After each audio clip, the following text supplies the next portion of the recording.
বলিউড অভিনেতা সাইফ আলী খানের জীবনের বিভীষিকাময় রাত ১৬ই জানুয়ারি, যে রাতে এক অজ্ঞাত ব্যক্তি তার শরীরে একের পর এক ছুরির আঘাত হেনেছিল।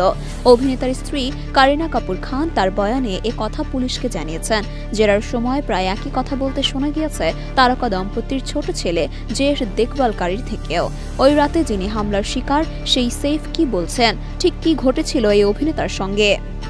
ভারতীয় সংবাদ মাধ্যমের এক প্রতিবেদনে বলা হয়, সাইফ তার বয়ানে জানিয়েছেন হামলাকারীকে পেছন থেকে চেপে ধরেছিলেন তিনি। এ সময় নিজেকে ছাড়ানোর চেষ্টা করছিলেন আততায়ী, আর তা করতে গিয়ে সে ধারালো ছুরি দিয়ে এলোপাথারি আঘাত করতে থাকে অভিনেতাকে। অভিনেতা জানিয়েছেন পরিবারের সদস্যরা এবং গৃহ পরিচারিকা সেদিন রাতে আতঙ্কিত হয়ে পড়েছিলেন। জের চিৎকার শুনে তিনি প্রথমে নিচতলায় নেমে আসেন। এসে দেখেন ছেলের ন্যানি ইলিয়াম ফিলিপের সঙ্গে এক অজ্ঞাত পরিচয় ব্যক্তির ধস্তাধস্তি হচ্ছে। তার হাতে ধারালো ছুরি ছিল। বিপদ বুঝতে পেরে আমি পিছন থেকে লোকটিকে চেপে ধরি। সঙ্গে সঙ্গে আগন্তুক জের বদলে নিশানা বানান অভিনেতাকে। এলোপাথারি ঘাড়ে, হাতে, পিঠে ছুরি দিয়ে কোপাতে থাকেন। আঘাতের পর আঘাত সহ্য করতে করতে একটা সময় ক্লান্ত হয়ে পড়েন সাইফ। সেই অবস্থাতেই ধাক্কা দিয়ে হামলাকারীকে ছোট ছেলের থেকে দূরে সরিয়ে দেন। এই সুযোগে ন্যানি ইলিয়াম দ্রুত জেহেকে কোলে তুলে নিয়ে অন্য ঘরে পালিয়ে যান। গুরুতর আহত সাইফ এরপরেই হাসপাতালে ভর্তি হন। ফলে হামলাকারী কিভাবে তার বাসভবন থেকে পালান সে ব্যাপারে কিছুই জানেন না তিনি।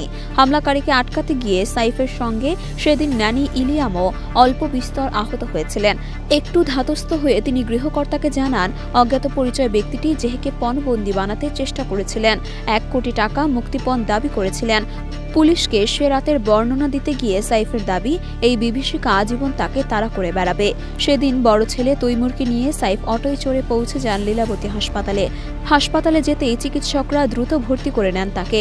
নিয়ে যাওয়া হয় জরুরি বিভাগে। চিকিৎসকদের একটি পর্যবেক্ষণ দল গঠিত হয়। তারা অস্ত্রোপচার করে সাইফের মেরুদণ্ডের কাছে বিঁধে থাকা ছুরির ভাঙা অংশ বার করে আনেন।